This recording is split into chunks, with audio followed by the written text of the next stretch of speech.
दोस्तों, आप सभी का एक बार फिर से स्वागत है हमारे चैनल दुर्गा भक्ति मार्ग में। आज मैं आप सभी को सुनाऊंगी श्री दुर्गा सप्तशती पाठ अध्याय 4। इंद्रदेव द्वारा देवी की स्तुति।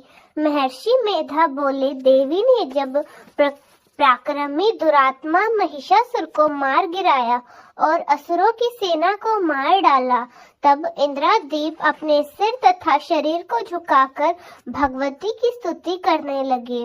जिस देवी ने अपनी शक्ति से यह जगत व्याप्त किया है और जो संपूर्ण देवताओं तथा महर्षियों की पूजनीय है, उन अंबिका को हम भक्ति पूर्वक नमस्कार करते हैं। वह हम सबका कल्याण करे।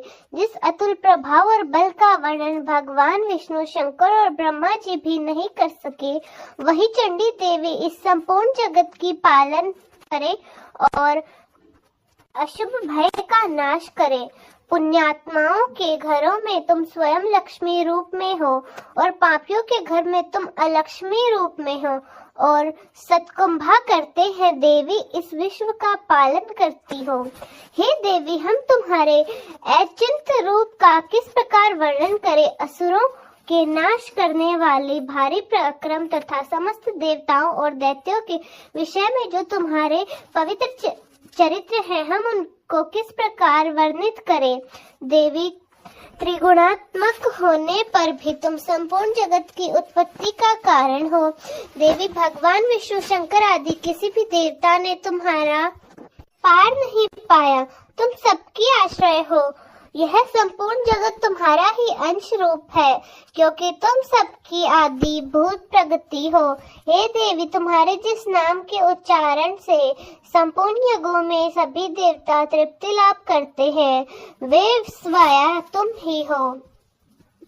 इसके अतिरिक्त तुम पितरों की तृप्ति का कारण हो, इसलिए सब आपको स्वधा कहते हैं। देवी, वह विद्या जो मोक्ष को देने वाली है, जो अचित महाज्ञान महास्वरूप है, तत्वों के सार को वश में करने वाले, संपूर्ण दोषों को दूर करने वाले, मोक्ष की इच्छा रखने वाले मुनि जिन जिनका अभ्यास करते हैं, वह तुम ही हो।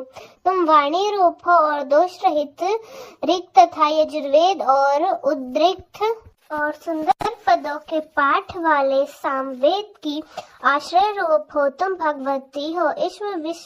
इस विश्व की उत्पत्ति और पालन के लिए तुम वर्ता रूप में प्रकट हुई हो और तुम संपूर्ण संसार की पीड़ा हरने वाली हो। देवी, जिससे सारे शास्त्रों को जाना जाता है, वह मेधा शक्ति तुम ही हो और दुर्गम भाव सागर से पार लगाने वाली नौका भी तुम ही हो। लक्ष्मी रूप से विष्णु भगवान के हृदय में वास करने वाली और भगवान महादेव द्वारा सम्मानित गौरी देवी तुम ही हो। मंद मुस्काने वाले निर्मल पूर्ण चंद्रबिंब के समान और उत्तम स्वर्ण की मनोहर कांति से कमनीय तुम्हारे मुख को देखकर भी महिषासुर क्रोध में भर गया। बड़े आश्चर्य की बात है। और हे देवी, तुम्हारा यही मुख जब क्रोधित हो जाता है तो उदय काल के चंद्रमा की भांति लाल हो जाता है और तनी हुई बाहों के कारण विकराल हो गया। उसे देखकर भी महिषासुर के शीघ्र प्राण नहीं निकल गए। वह बड़े आश्चर्य की बात है कि उसके कुपित मुख के दर्शन करके भला कौन जीवित रह सकता है। देवी, तुम हमारे कल्याण के लिए प्रसन्न हो। आपके प्रसन्न होने से इस जगत का अद्भुताय होता है और जब आप कृत हो जाते हैं तो आप जानो कितने ही कुलों का सर्वनाश हो जाता है।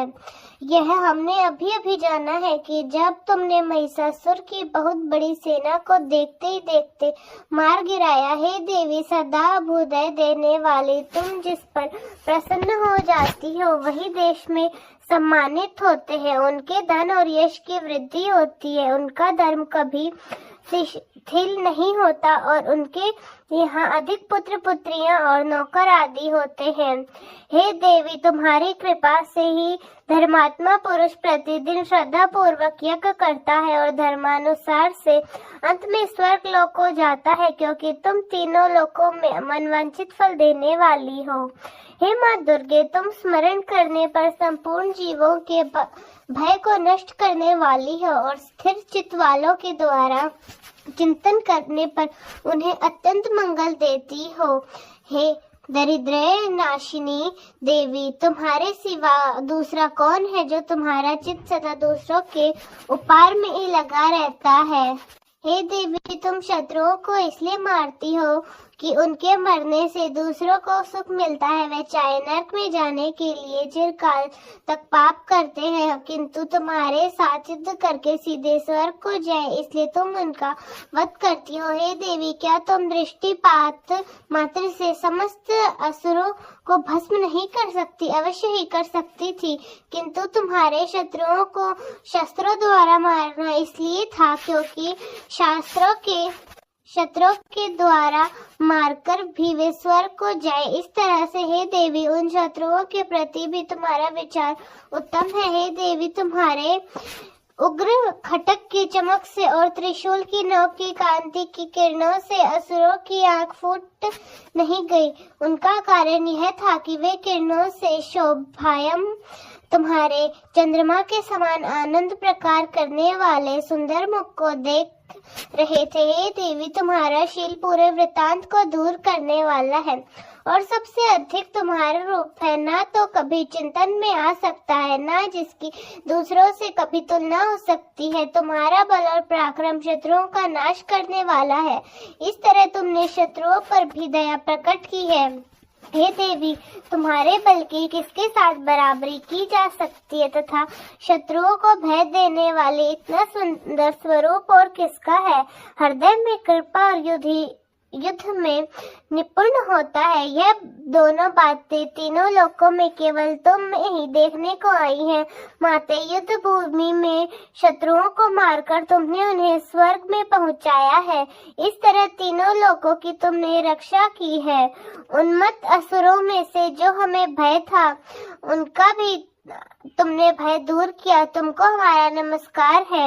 हे देवी, तुम शूल तथा खड़ग से हमारी रक्षा करो तथा घंटे की ध्वनि और धनुष की टंकार से भी हमारी रक्षा करो। चंडके, आप अपने शूल को घुमाकर पूर्व, पश्चिम, उत्तर तथा दक्षिण दिशा में हमारी रक्षा करो। तीनों लोकों में जो तुम्हें सौम्य रूप में है और घोर रूप में है, उनसे हमारी रक्षा करो तथा इस पृथ्वी की रक्षा करो।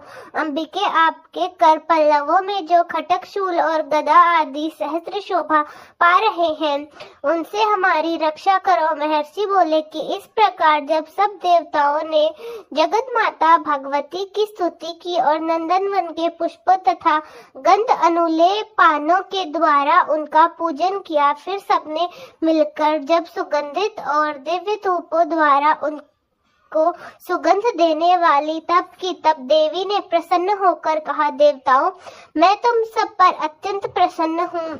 तुम सब मुझसे मनवांछित फल मांग लो। तब देवतागण बोले, हे भगवती, हमारा सब कुछ कार्य आपने ही कर दिया है। अब आप हमारे लिए कुछ भी मांगना बाकी नहीं रहा, क्योंकि आपने हमारे शत्रु महिषासुर को मार डाला है। हे महेश्वरी, तुम इस पर यदि हमें कोई वरदान देना चाहती हो तो इस पर इतना वर दो कि जब जब हम आपका स्मरण करें तब तब आप हमारी विपत्तियों का हरण के लिए हमें दर्शन दे। हे अंबिके, जो कोई भी तुम्हारी स्तुति करे उसको वृद्धि, समृद्धि और वैभव देने के साथ ही उसको धन और स्त्री आदि संपत्ति को बढ़ाओ और सदा हम पर प्रसन्न रहो। महर्षि बोले, हे राजन, जब देवताओं ने जगत के लिए तथा अपने लिए इस प्रकार प्रश्न किया तो बस तथास्तु कहकर देवी अंतर्ध्यान हो गई। हे भोग, जिस प्रकार तीनों लोगों को आहित चाहने वाली वह भगवती देवी के शरीर से उत्पन्न हुई थी, वह सारा वृत्तांत मैंने तुमसे कह सुनाया है। इसके पश्चात दुष्ट असुरों तथा शुंभ निशुंभ का वध करने और सब लोगों की रक्षा करने के लिए जिस प्रकार गौरी देवी के शरीर से उत्पन्न हुई थी, वह सारा वृत्तांत में यथातथ वर्णन करता हूँ। जय माता दी। आज का अध्याय पूर्ण हुआ। तो दोस्तों, कैसा लगा आपको हमारा आज का अध्याय? कमेंट्स में जरूर बताएं। धन्यवाद।